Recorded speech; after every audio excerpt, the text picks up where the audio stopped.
So I have some thoughts about one-off races which I thought I'd share today. I've briefly spoken about my thoughts on here before, but one second, got rid of that.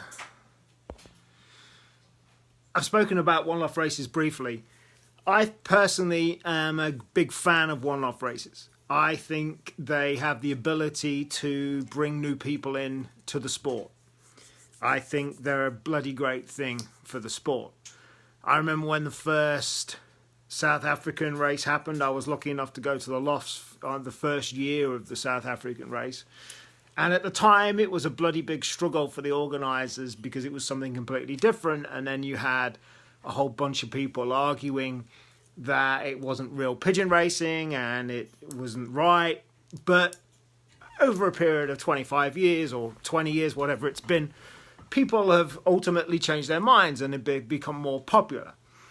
So I think over the next few years, you're going to see even more.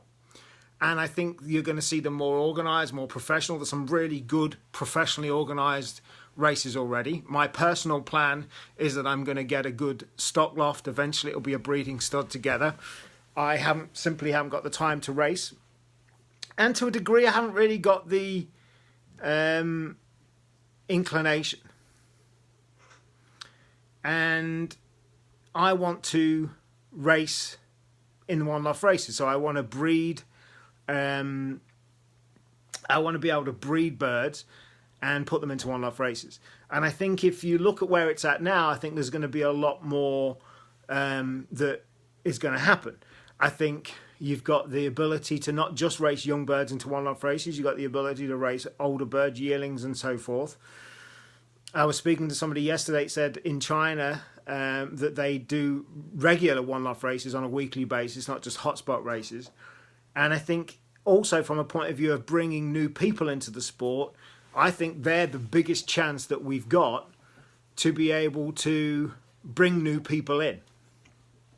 I think I've discussed it before. I think there's three phases of bringing new people into the sport.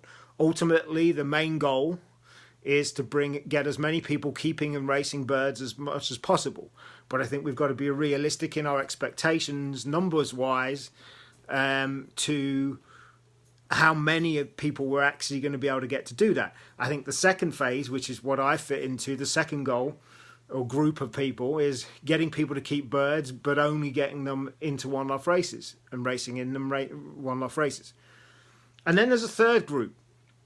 The third group is long-term, getting people to getting people to enter birds that don't even keep pigeons, but get them to have birds entered into one-off races. They can either own the birds that are breeding them or own the young birds being entered. Now that's got mass potential for big numbers involved. And I think that's something that ultimately I think you're going to get. Like I say, I'm a big fan of them.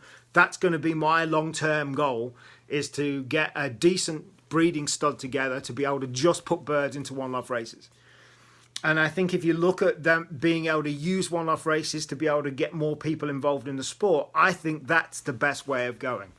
Because like I've said before, people own racehorses but never muck out a horse. And the same could be done.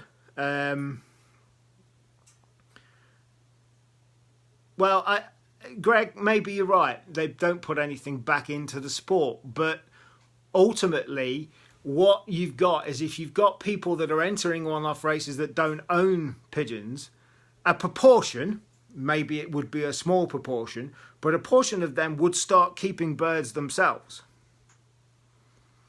Maybe. But I think from a point of how the world is going, I think that's the way it's going to go. And then I think what you can look to do is, if you expand the idea of community lofts, people starting to keep lofts as a community, they can put birds into one-off races as well. There's a whole bunch that can be done. And then if you expand it even further, what's to say that you don't get a whole bunch of people owning birds going to one loft? And what I mean by that is this. Imagine a way of boosting normal club and fed races, in that if you've got community lofts competing in club and fed races, that's kind of like them having their own one loft race, but they're just competing on a club level, if that makes sense. And also, you could also get those lofts competing in normal, regular one loft races. Why can't we, long term, see one loft races doing weekly races? Why that would be? What would be the issue with that? In that they have the big race right at the end, but they're doing weekly races, and then technically we can get them all Facebook stream live. We can get all of the live race results with what Benzing Live are doing now. So anybody from a mobile phone or a computer can see the results in real time, and they can watch the birds coming in as well. And this is what I like about the potential of that. And some people have said about the trustworthiness of one loft races. Well, over a period of time, as the sport develops, then you're going to get properly audited one loft races, and that's what we should be ultimately looking to do. We should be looking to get these one loft races audited. I saw a comment on there yesterday: should one loft race companies have to share their accounts? No, in theory, if they're a private company, private enterprise, they shouldn't, as long as they're paying out the prize money that they say they're going to do. Is my opinion. Let's just read some of the comments that we've got here. One loft races put nothing back into sport. That's the problem. All that money, how much do they put back into the grassroots? It's a fair point, Greg. But again, I think long term that could be addressed, and we could look for ways for them to put money back into the sport. Or I would hope so anyway. What else have we got? Once GPS live tracking is available, Pigeon Game will boom. The bookmakers will be queuing up. The moment it will come into the sport massively. Yeah, the money will come into the sport massively. So I hear from Richard Butler, the new development guy at the RPRA, that they've got GPS tracking down to the size of a 9-volt battery now. And I've talked about this. In fact, let me just go off cam for 1 second. So I have a rather naughty dog. One of my dogs has a tendency to do his own thing when he's on walks, and this is his tracker. Now, excuse the horrible gaffer tape around it, just because he has a tendency of losing the thing. So this is a GPS tracker where I can track him pretty much anywhere in the world. Now, I would say that's 3 times the size of a 9-volt battery. Again, it's got a mounting in there and stuff. 3 times the size of a 9-volt battery. If we can get it down to the size of a 9-volt battery, and the batteries last long enough, maximum 36 hours, then I mean that what I use for the dog, I can literally see on a map where he is, and I've even got virtual reality to see how far away he is and where he is. I agree, Greg. Once GPS tracking comes in, it will be hopefully the ability then to be able to track. Imagine having tracker birds in races. So you have half a dozen or a dozen birds being tracked in a race, so people can actually see where that cluster of, or hopefully the cluster of birds is. That's going to make it big. And if it's already down to the size of a 9-volt battery, then we're getting there. And like you said, bookmakers will be queuing up. But I would say there should be dedicated betting sites for these races. And that's something I have the technical capacity to be able to do, which is something that's on my long-term list of things that potentially can do. Let's see what else says. Mark John T. Pigeon lofts in grounds of primary schools and educate kids day to day is what we need to help the on-loft raise. Too much money for people to start off with. I agree, Mark. There is a money barrier to one-loft races, and I agree that pigeon lofts should be in primary schools. I know that's what Richard Butler's been working on with the RPRA. My argument with regards to too much money for people to start off with is that if you're talking about with one-off races, then you introduce a professional syndicate system that enables people to enter into a syndicate. And if you're talking about the setup costs of pigeons, that is always going to be a barrier. But I think a proper syndicate system, Ryan, that people can choose what syndicate they go in, how big the syndicate is, therefore how lower cost the price is the way to go. Let's see what else we've got. We've got a lot of people in. So yeah, I'd appreciate your feedback. Let's see what Baz says. Baz, a regular on mine. As an owner, wouldn't the pigeon trainer be paid training fees, even a retainer or a salary by the investors for running a team one-off race? That's surely putting something back. You're employing a fancier or two. Good point, Baz. Yeah, why not? It would be employing people, and it would be ultimately, there's an argument that a lot of I had a discussion a couple of days ago with somebody that the pigeon feed corn businesses and all the different businesses around pigeons not really putting anything back in. But I think there's a way we can change that long term. But yeah, you're right, Baz. It would be putting something back in. Well, Stephen, what happens when you have battery life of 36 hours on a GPS device and you're sending the channel racing? They would go and truck longer than 36 hours. Well, here's the thing, Stephen. It's a good point, Stephen. So this thing here for my dog, this will last a week, right? I can sporadically see where he is for a week without charging it. If I want to live track him and see literally second by second where he is, that's what drains the battery, right? So what I mean is, you could, based on how this dog tracker works, you could send the birds away and it not really used any battery because you're not actually tracking them second by second where it is. And then as soon as the loft starts, you're actively tracking them and you can see second by second where they're flying. And I think that's how it would work. So like I say, his thing lasts a week and ultimately the battery wouldn't be as big. But ultimately you could get it to where you can actually press a button on the app or the computer to actually start tracking them when they're actually been let up. And therefore you're only tracking. And again, you could do it with different birds. If you've got 6 or a dozen different birds, you could be tracking different birds at different times, so you're not using that battery. So there's definitely a way around it. But good point, Stephen.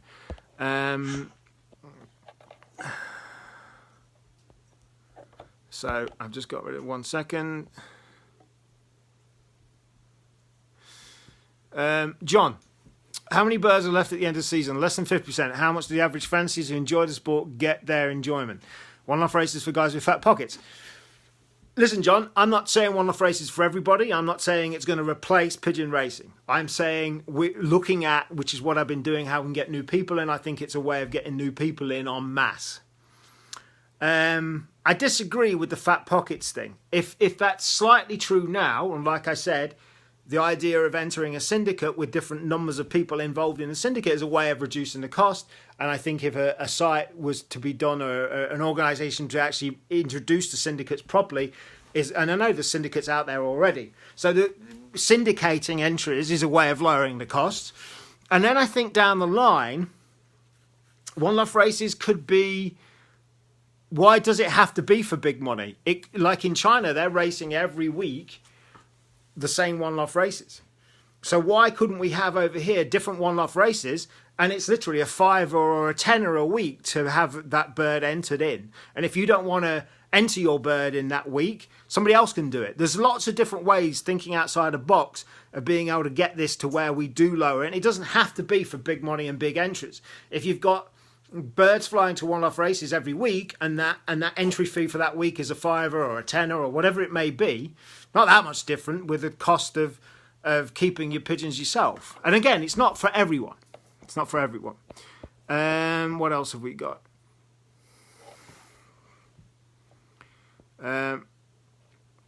Roland, sort out the raptor issues, keep the fanciers in the sport that we have already, then try and get new fanciers. The raptor issue is something I've not really dealt with. I know it's a massive problem, but again, I know it's a real big problem. But trying to keep new fanciers in the sport has proven not to be working over the last 30 years. 1989, 64,000 RPRA members, 21,000 now. We need to do something, and we need...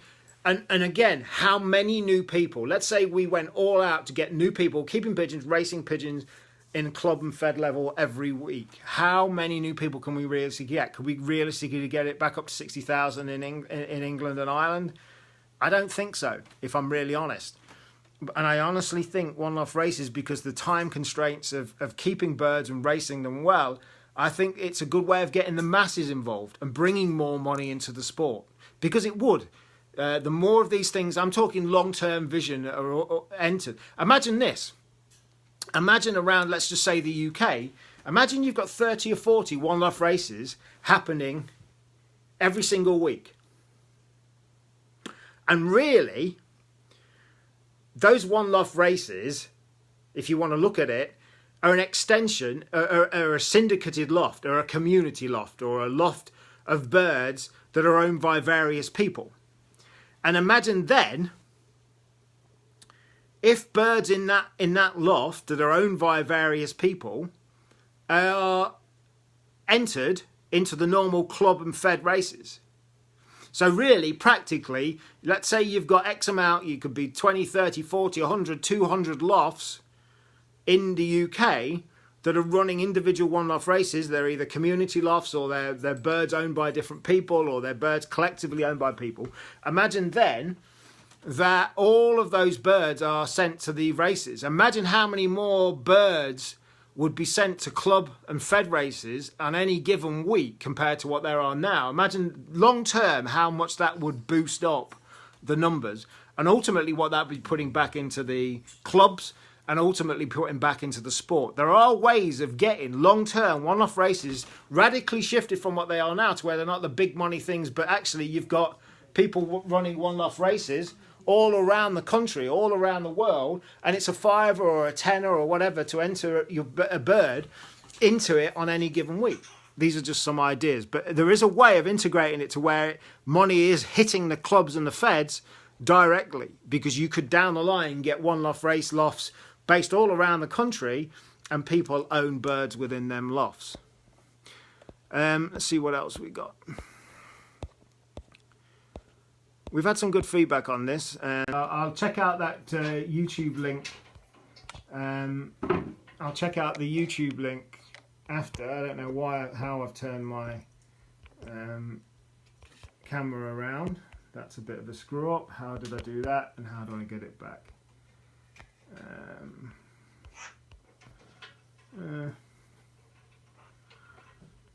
Don't know, guys. You're watching my lounge at the moment, and I don't know how to change it around, so I'm going to have to do this. I'm going to change it back to here. So they're my thoughts. It's just ideas. It's ideas, short-term ideas, long-term ideas of how we can change things even now and look long-term. Like I said, the idea of different races, different lofts of birds owned by different people entering club and fed races. It's a one-off race essentially, but it's actually participating within the clubs that are already going and helping to support them as well. There's lots that can be done. If I missed any of your comments because of this camera issue I've had, I will go through them and look and address them and have a read of them right after this. Thank you for watching. Again, catch you soon. Keep flying. Be well.